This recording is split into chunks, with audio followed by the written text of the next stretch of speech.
is his note in the way? All right, so Justin, if you want to tell us a little bit about yourself, who you are, where you're from, and if you want to tell us about the deck you're on, how you settled on it, and then also, obviously you can shout yourself out too.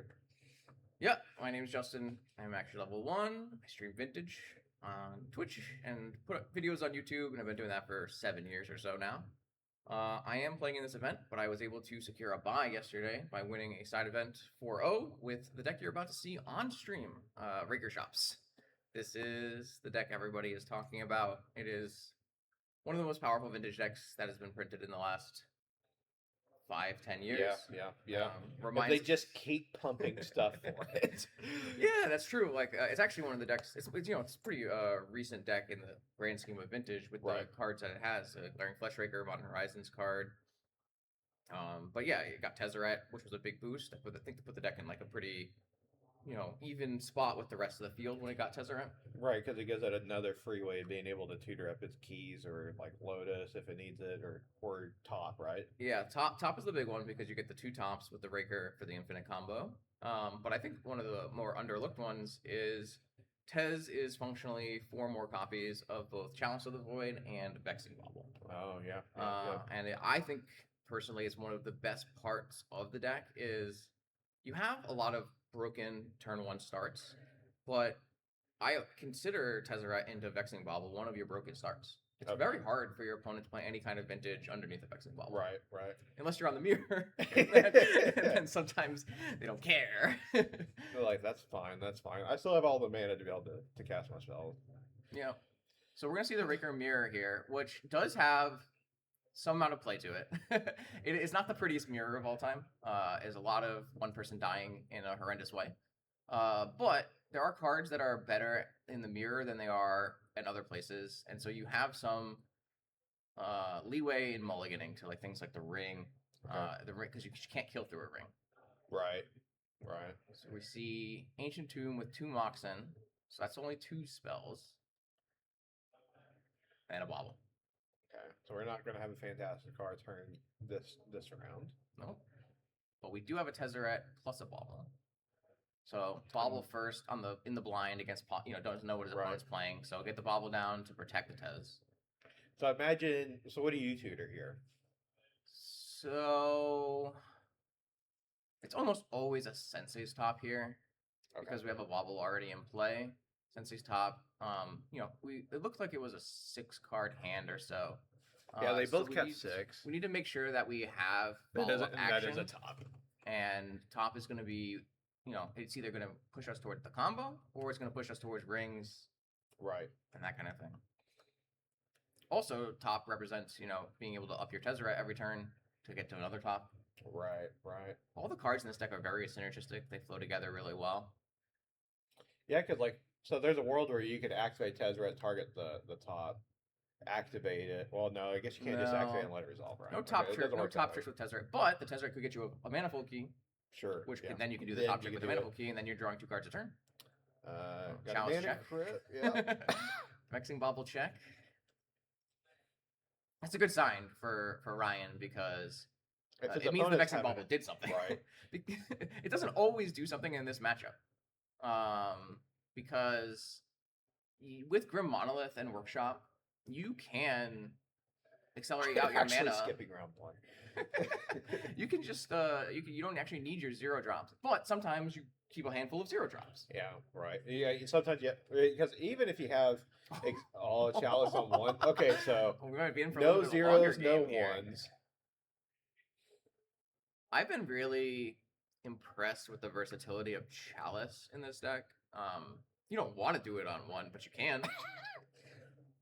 Because then at that point, once it's on the board, can either player get it off the board? Karn plus will kill Chalice. Okay. So it's not forever, but it's mostly forever. And this is 4 mana getting tapped here. Do we think this is the Karn?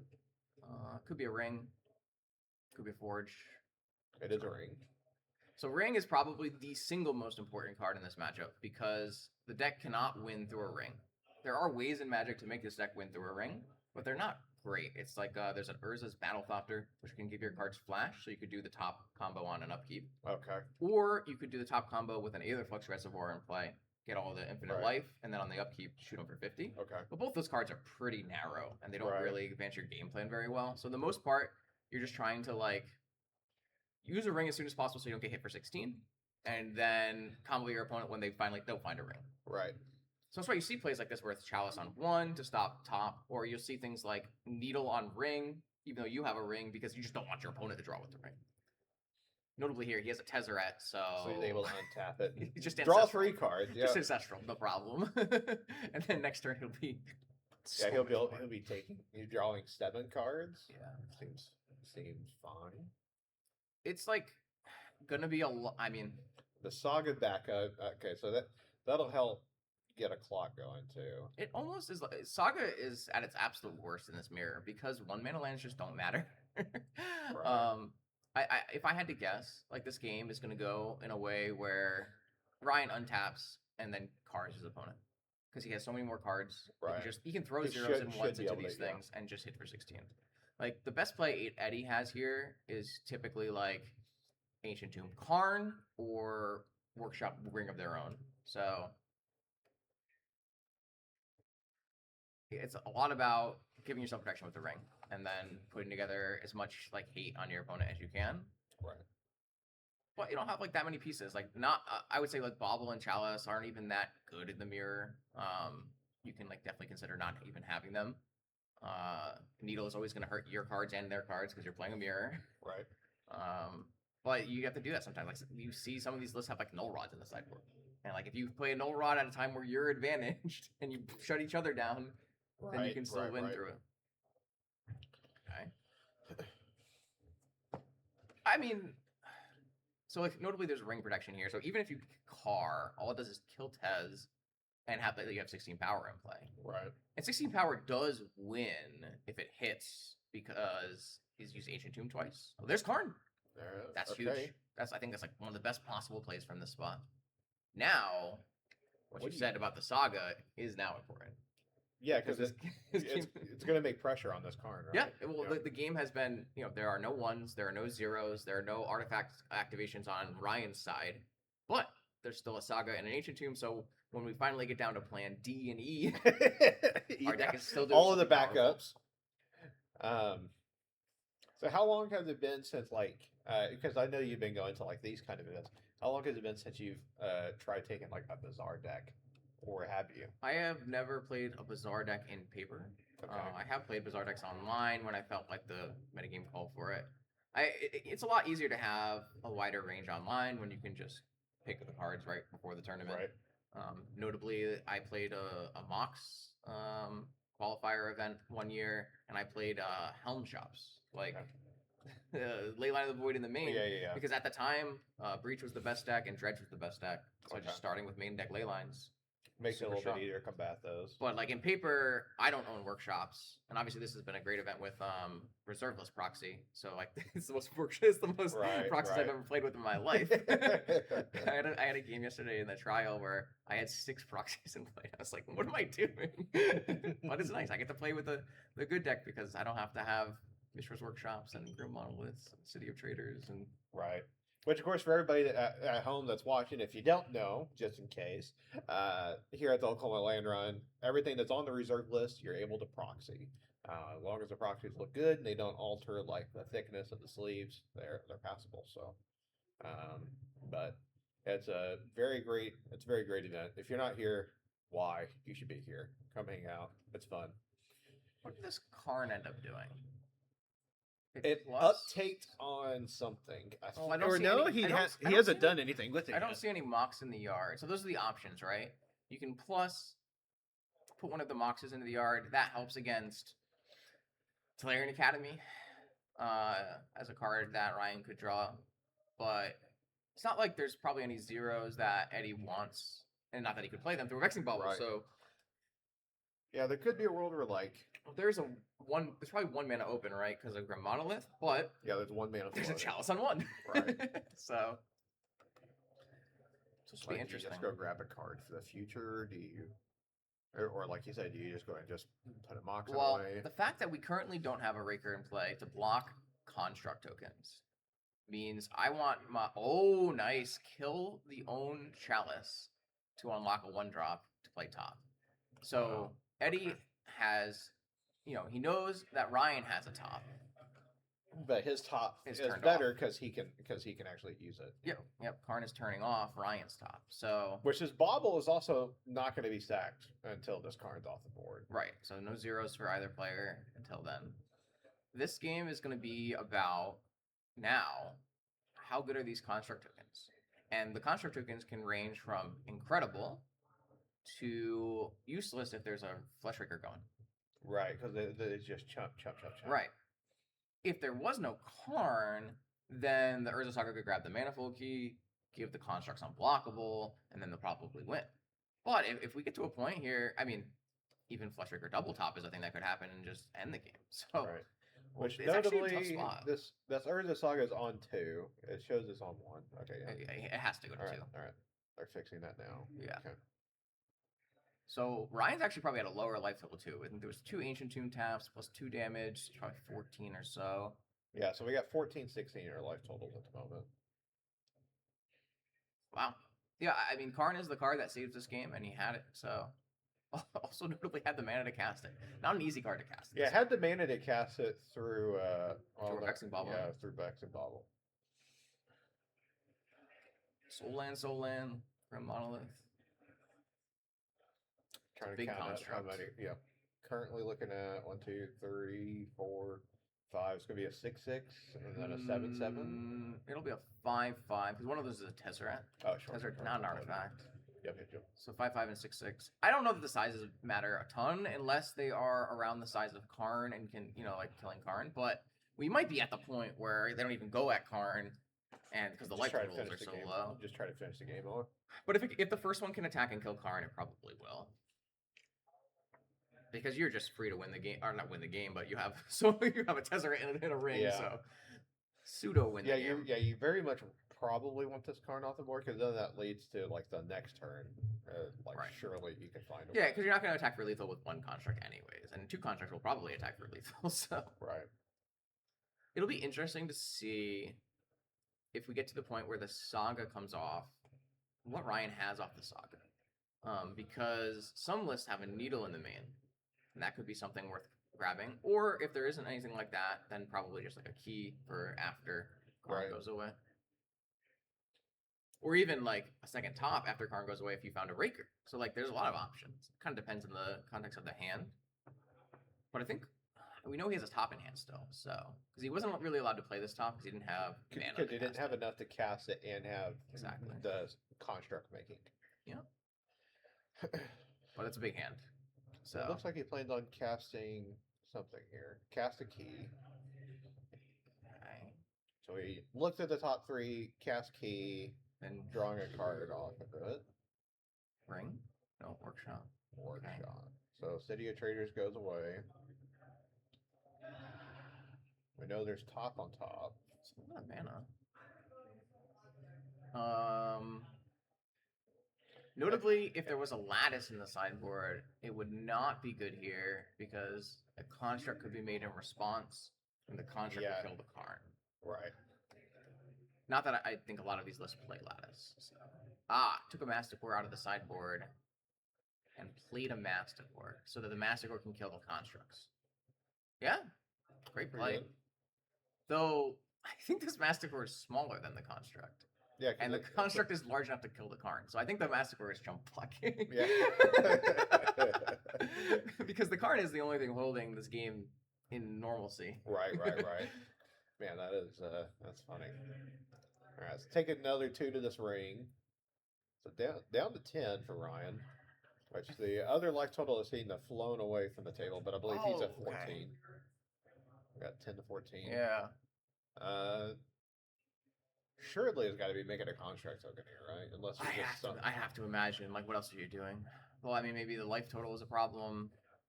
But if the Karn goes, like, the game opens up. I think we got really lucky here with the Karn because the Karn made this a very interesting game. All right, so he agrees. He's going to go ahead and make a construct token. All right, see what we tutor. So we'll see if there's a needle or if a key will come out here. What will a needle even name, though? I don't even need a needle because there's nothing in play that matters. Unless you, Do you name Karn because you know because it's you don't gonna want him to survive get a turn? another chump blocker, but you have 2 attackers. I guess you can't. You basically can't play around a Raker at this point. Like a Raker is just, it's gonna make too many things because there's a top and a key, so you can play a bunch of tops in the same turn, and Right. then every blocker is an extra whole turn. Oh, notably, the Tezzeret can untap. Did he grab a key? Is what it looks like. That's the glare. That glare is just perfect, unless that's a He top. might have just grabbed the mana because he put it with the other Moxen. No, Not sure. I think that's a Sensei Spiny top. That's another reasonable thing to get. So that would mean that he would have his double top action if he was to draw Right. Flush Raker for a different. And the Karn went away. Right. Yeah, that glare is just perfect. So with the 3 plus the 1 over there, 4, 5, 6, 7. Yeah, so it's gonna kill the Karn, and then he's gonna untap the construct. Not that it changes too much. Yeah. Notably, if we didn't have enough artifacts to kill the Karn in one hit, we could have tested before combat to +1/+1 counter to get up to the number we needed to. Right. Tez is a really sweet card. Tez does so many different things. Yeah, I remember whenever I saw it getting printed in Edge of Eternities, and when it's solid in spoiler season, I said that card is for vintage. That card's not for it's not for very much anything else. And because obviously you can go grab key, you can go grab top, you can grab a lot of cool things. Moxen if it needs to, and untapping the White Ring's really neat. Yeah, it was an exciting printing. Everyone was really hyped up about it. Obviously, a lot of people thought it might be, a restriction-worthy card, and it came out, and it seems like a vintage card. It's like a perfect level. It's not taking over the game every time. Sometimes it might, but the restriction of what you can get with it, tends to be facilitating cards. So nothing that's like, the only times you can get a big creature out of it is you get like a Stone Coil Serpent. But that's, you can send that to the farm and have it plow some fields. So taking another 2. All right, looks like they finally moved life total. Ryan, okay. Thank you, Ryan. 12, 10. So if he doesn't grab, Should it be 10 or should it be 8? Because there was an Ancient Tomb tapped, right? Or did it go down? So he's at 10. Okay. He went down to 10, and then he's at 12. So it is in control of this game until the Karn leaves. And so what Eddie needs to do is either protect the Karn or win. Well, and one thing he needs to worry about is that now these construct tokens are just lethal if they come in. Okay. Yeah, looks that's true too. That's absolutely true too. So Masticore here is not great. Because the Masticore is not protecting the Karn or the life total. Like, it's protecting your life total. It's saving you from dying. So, like, that's probably what Eddie's thinking is, I want to not die from these constructs. Finds an Urza Saga, so I guess I can do something for the next turn. This turn, Karn is certainly going to die, though. There is... Yeah, I don't see a way for the Karn not to die. And the Karn will get attacked because the constructs won't be lethal. Looks like we're double checking. I think we're at 8 life. I think we might have missed the Ancient Tomb for the second construct, is my guess. But I think that actually sounds right. We should probably be at 8. So this is an interesting turn because Ryan finally gets to unlock himself. He'll get to attack Karn, kill the 2 Karn structs will just kill Karn. No, the Masticore won't block at all. Which means he actually can't block the Masticore on the swing back, because even if he untaps, the Masticore could kill the untapped construct. So at that point, you're probably just drawing 2 with the ring, and then 3 with the ring with your Tezzeret, and trying to find. And we know he has 2 tops, right? Assuming that card is a top, in the glare there. If there's a top in hand, and so if there's a Raker top combo, you have to feel like Ryan is feeling. So Ryan started off this game super strong, and then got hit by the 1 of Karn to solid. To really slow things down, but really slowed us down by at least 4 turns. But you also have to feel from Ryan's side that he's feeling a little lucky because nothing followed this Karn. There was no ring, there was no Flush Raker. That's 8 cards in the whole deck. All of them pretty much win with Karn. Yeah, they're all. I mean, like the Raker's definitely going to beat these constructs. The ring probably is going to overpower no ring. It looks like so they did fix life totals to To 8. officially reflect the 8, and then he's taking another 2 at his upkeep from this one ring. Yep, that's a big deal. So 6 to life. 12. So But he wants to win the game on this turn if he can, and it shouldn't be tough. It just takes a raker, and we have at least 5 draws, if not 8, 9 draws. So it would be 7 because you put a counter on it and then draw 3, and then untap it and then draw 4. Oh, sorry, you are right. 7 and then 12, whatever. a million cards. We'll should be seeing a whole new hand here. Still have the bobble in play, notably, and that was a Sensei's Divining Top that he So took. yeah, that's my assumption on what he's going to go for here. He's going to try to draw as many cards as he can. He has enough life to get a Raker in play off the Ancient Tomb, and then from there, there's no ring protection for Eddie. So, a cool game 1. As far as Raker mirrors go, this is certainly the kind of game you'd like to see on camera. So.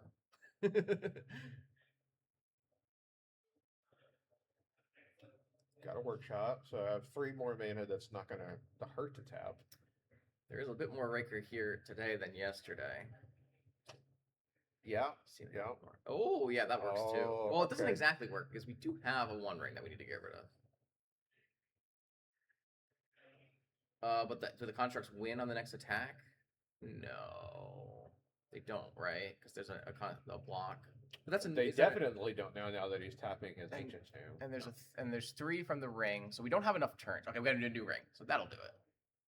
Yeah, as long as you just don't ever tap this 1 ring. Yep. Yep. So now we one of the many ways to win from the spot, get rid of our ring, take infinite turns. We have 2 constructs and win. All right, so that puts Ryan up to 1, up a game. We're gonna go check out our backup match, see what that looks like. So it looks like we got either Dimir or Sultai against Carr, and there's a Carr in play, but it's not hasn't stacks. Not a lot of mana in play. A wasteland on the bug side. All right, so this is Sultai against Raker Shops.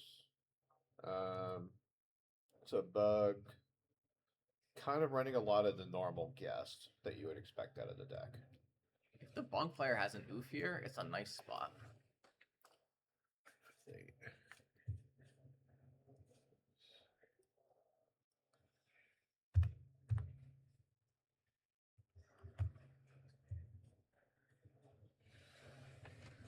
I'm trying to figure out, this turn 1 must have been... I'm trying to... It'd be cool to piece back how this went, because how many wastelands are there in this right now? There's a 1 wasteland? I see 1 wasteland going. And maybe like a monolith is the first card? So maybe a monolith got countered by a Spell Pierce. That's what it looks like. And the only land was a Talon Gaze, which is the weaker land, but you're going to keep it when you have all this kind of fast mana. Soul Ring mana fall. If the Raker player can put together some spells, like a Sensei's Top, I guess now that there's a frog to block. So I was gonna say that the floor of the Fantastic Car was much higher than we thought. Like we're like, oh, it's a 4/4 flyer. How good can that be? Pretty good. It's still good. Pretty good. It's a hollow one that flies. This is when you got to think about it, especially when you're casting enough Just Workshops, like casting enough Just Bazaar, right? Right. All right. I've seen a life total changes. Okay. Yeah, I mean, this isn't an overwhelming spot for the bug player yet, but the frogs are certainly making it difficult, and they're going to speed up the no no mana ball. No sir. They're going to speed up the time it takes to get to an oof, and I think once an oof comes down, that's that point, probably the end. Yeah, you'd have to expect it's the end, unless the Raker player had a hand where he's holding back a bunch of zeros because he's a Vexing Bauble and 1s and can just throw 4 spells into the void that to get 16 haste. So it's like another Talon Gate. Not the land you want want to frog. See. Okay, 3 mana. Tez. Okay, so they can get you to your second spell. He said we're going to exile the top. And consign. Okay. Oh, we didn't attack for 4. I would have liked to attack for 4 here.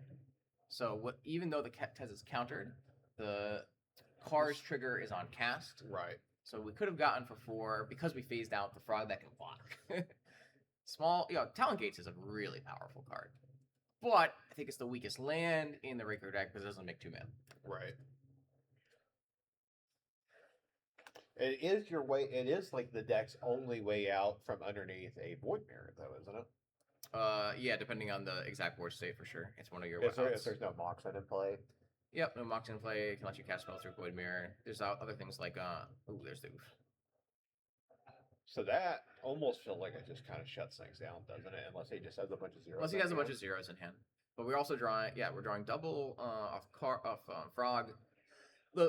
He's already used both Talon Gates. Talon Gates is a great card against Oof. Unless you unlock for 1 turn. Right.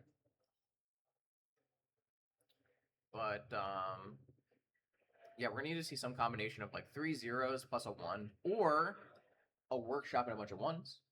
Like if you use like 3 Sensei Stops or something in hand. Right. But even there, like these are hard asks at this point in the game. We've seen so much. I don't even know if there's that many cards in hand. No, can't use that. Soul Ring will cannot be cast. The Soul Ring definitely can't be tapped there. You're gonna go I'm right gonna go again. and catch that. Yeah.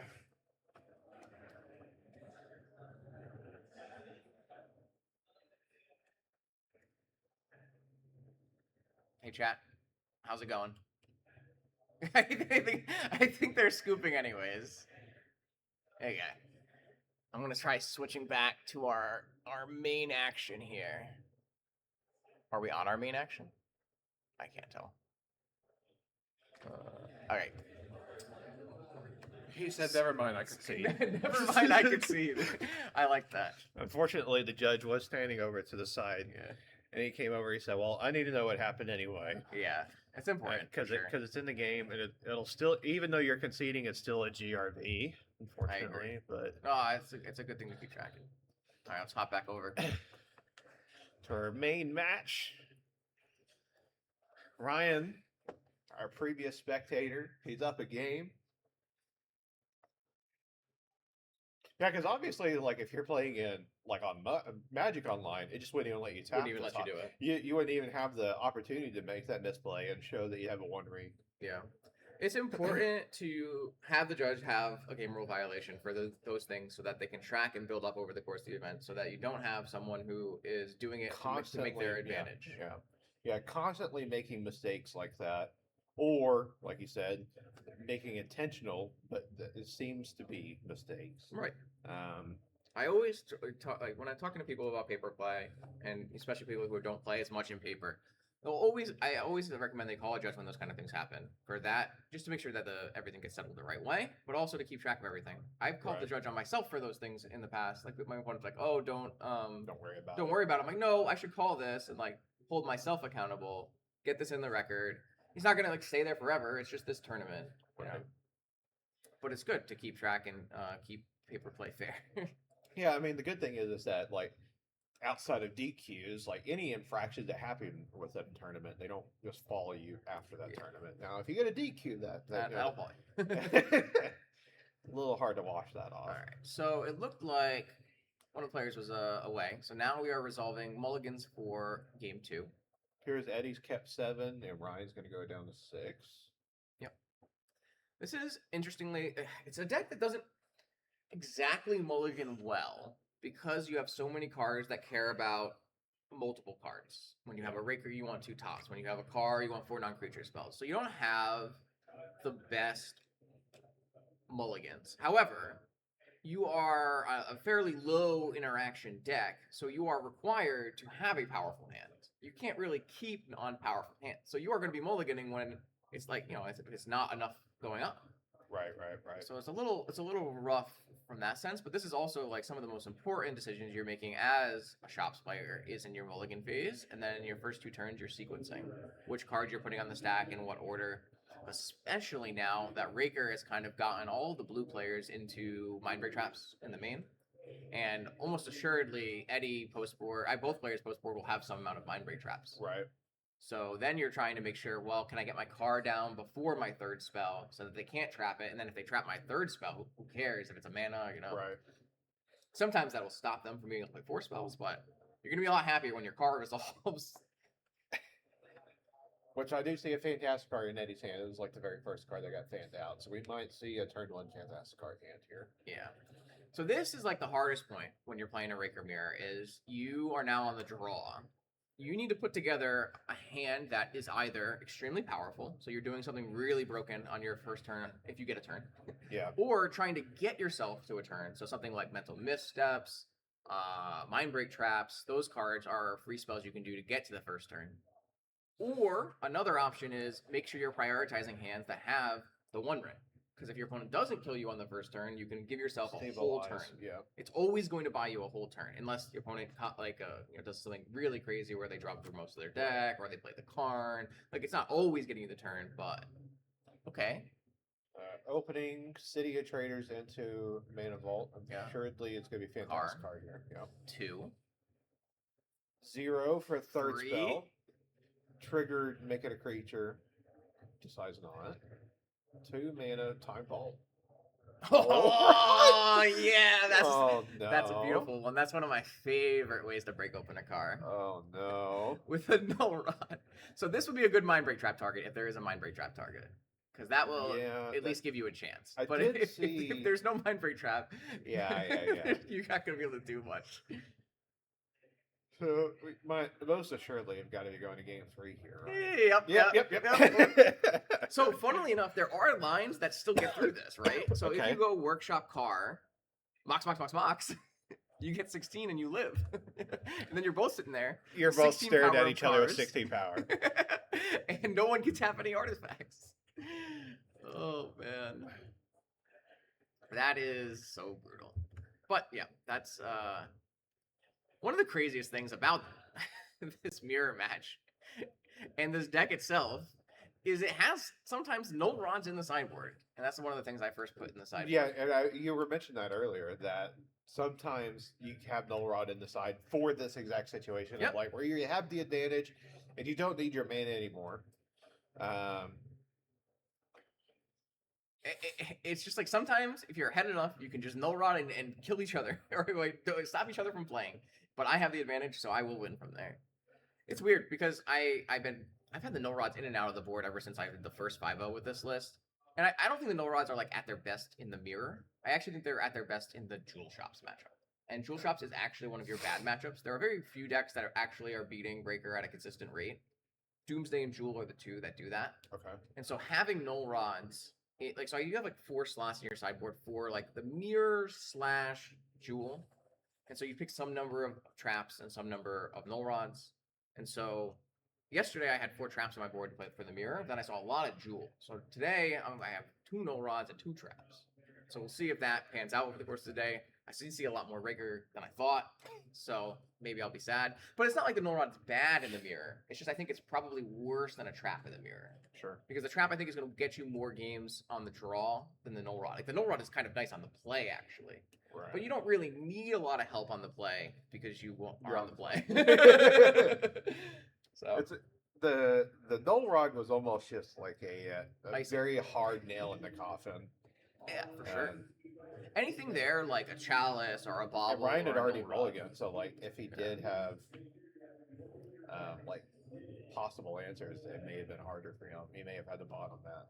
But there's like you saw this hand. There's just very little Ryan's ever going to be able to do as a non-interactive, colorless deck. Right. He couldn't trap the car because the car was the second spell played. You don't have access to force. You don't have force, so like so he's in the booth right now because he got a bye in the round 1. Yeah. So he's here just hanging out because there was supposed to be one other person that was supposed to be spectating with me / commentating and. So I'm here by myself, and so Justin joined me for round 1 here. Yeah, he earned it for 4-0. Yep. Yeah, I was already awake, so I felt like I'd do something for an hour. Hang out with Twitch chat, my favorite people. I was about to say, how many people of chat do you hang out with during your streams? They're all my chatters. It's fine. We got all the vintage players together. It's a good time. So. But yeah, so like, the null rod isn't like necessary, but it sure is the nail in the coffin. You're just not going to be able to come back from that. Like there are theoretical worlds where, 16 is not 20. It's really damn close to 20. Yeah. And a lot of the times it is functionally 20. But, if there's no null rod there, say Ryan had a trap, traps the null rod, untaps, Workshop, Mox, One Ring. Protection for a turn, draw a card, Yeah. untap. The opponent can't kill him, and they've already used everything to get a card in play. Right. So then Ryan gets another turn, goes to 3, draws 2 more cards, Raker kill. Like that's a thing that can happen. So Looks like we got multiple mulligans from Ryan again. you want to hit them for 16, but you just need to know that 16 is not 20. As it stands, yes, but like I've had other people volunteer that they may come in here in the booth. We had scheduled weeks in advance multiple people to be commentating every day, but Friday one of the people did not meet their commitment, and then today we have somebody not making their commitment. I'm here both Saturday and Sunday, so I'm here for 24 hours, so don't worry. 12 hours yesterday and probably close to 10 to 12 today. Hopefully it is significantly faster than yesterday. It is vintage, but we'll see. It is the same number of rounds. We're playing 8 rounds of Swiss today because we have 126 players, but we also have 10 buys, and 10 buys counts as 20 people.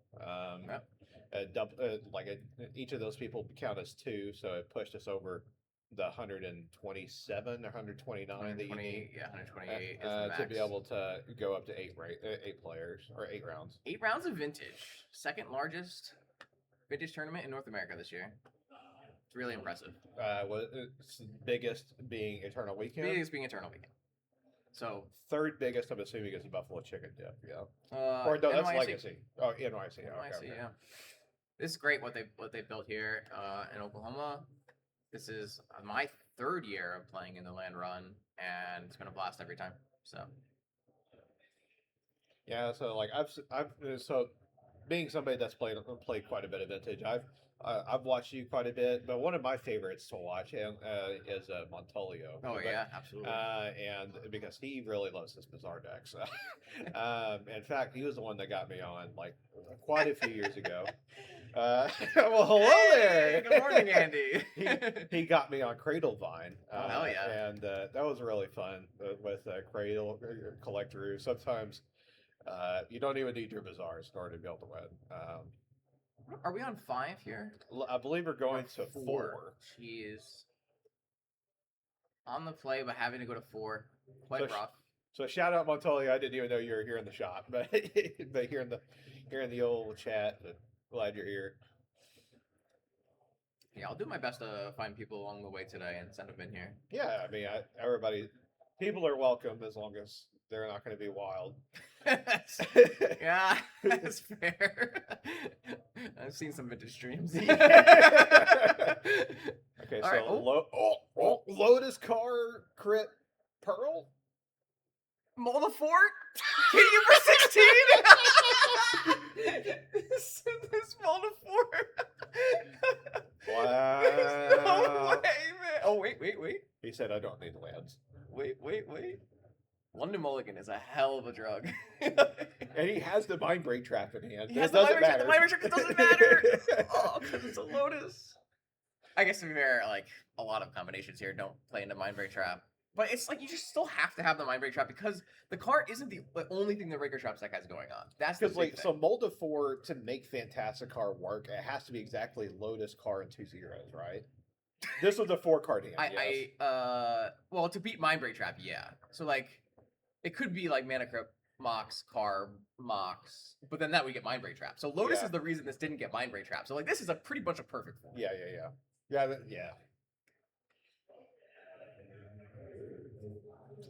That is true, Corey. Even restriction means every deck will sometimes just hit you for 16 on turn 1. Unless they're Luris. If they're Luris, that means they're a good person. If you see Luris on the other side, you know for a fact that they're not playing Fantastic Card, or you're going to have a game 1 win. They might still reach combo you on turn 1, but at least that's a couple different spells. Right. So poor Eddie here has a Mind Break Trap, has a Null Rod. None of these cards matter because there's 16 power in play. He does have a Flesh Raker in hand, so like what you were talking about before, where there's theoretically lines where you could get there. But I mean, like even something like Workshop, Manifold, Flesh Raker, top.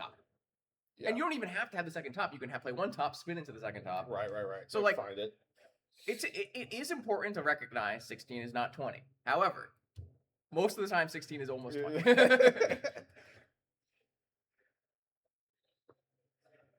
But yeah, it feels bad. Like you have your sideboard cards, but their sideboard cards there just aren't. There aren't options for the Raker deck to sideboard that will give you enough on the draw. Like it's just always going to be an uphill battle. So Hulk is asking a good question here. So though it does little, why didn't he trap Grip? The Crypt was the third spell. Yeah, I would trap Crypt. But I mean, he's probably just. I mean, to be fair, Ryan just threw all the cards on the table.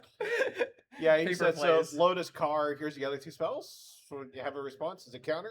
Yeah, he might have not had the trap in his opening hand. It could have been drawn for turn. Sure, That's possible sure, as sure. well. We don't have like the best view of the cards. Very possible.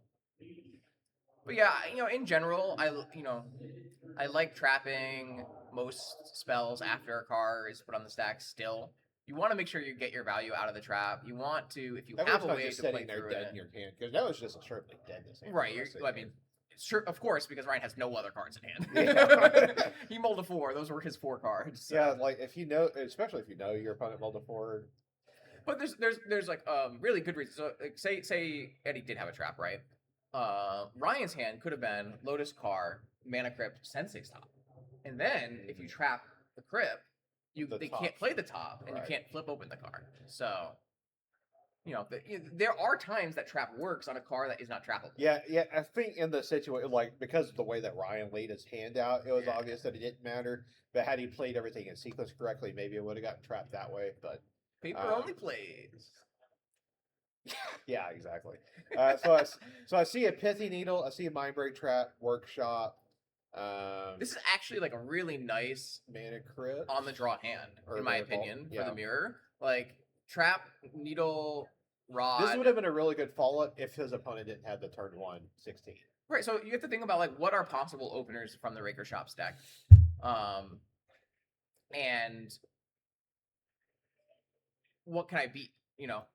And this hand is great against like turn 1 ring, which is well within Ryan's range, right? Right. Turn 1 ring is a hand you're For going to keep as a Multifor, Raker. yeah. So like, so what you could get here is an engineered explosives. Sure. There are options in Magic. Oh no! Oh! I might have just spoken that into existence. Is there enough mana? So as of right now, he has 2 floating for artifacts. No. Cast only, so there's not So we enough need in two- play. we need so 2 more something mana. here. He shows the EE. Oh, he doesn't have the mana. He just flashed it at Okay, Ryan. He was to say, like, could've got if you. I had it, I could've got you." I could have got you, bro. So EE is a card I had in one of my 5-0 lists as a way to break the Raker Mirror. I ended up cutting it because I didn't find that it did enough often enough. Okay. Find the top. So yeah, I mean we're desperation mode here. We're gonna play a top, and I don't even know what we're trying to E. Mixzone is not a card of my workshop bingo card this year. All right, drawing a random card. Got him. Wow. So, GG goes to Ryan. Congratulations, Ryan. on a mold of 4 in game 3. Mold to 4. Look at like he's showing off the hand now. He's like, should I have kept this? And the answer is yes. Oh yeah, for sure. Yeah. Like this hand doesn't. So beat Ryan's my break exact trap hand. was in the opening hand. Yeah. So he should have hit the trapped the crypt. mana crypt, But- but He never got another turn, so. Alright. Cool. All right, well, so that's our round 1. Should we try to get Ryan here and talk with him a little bit, or do you need to run off? Or I'm heading off because I'm gonna go play in this tournament. Alright. Wish you luck for the rest of the day. Like I said, I will try to grab, especially people who crash out. I'll make them send them in here. All right, well, folks, we'll be back here for round 2. Have a good day, chat. I can find out for you exactly how much time we got left in the rounds. Stop recording.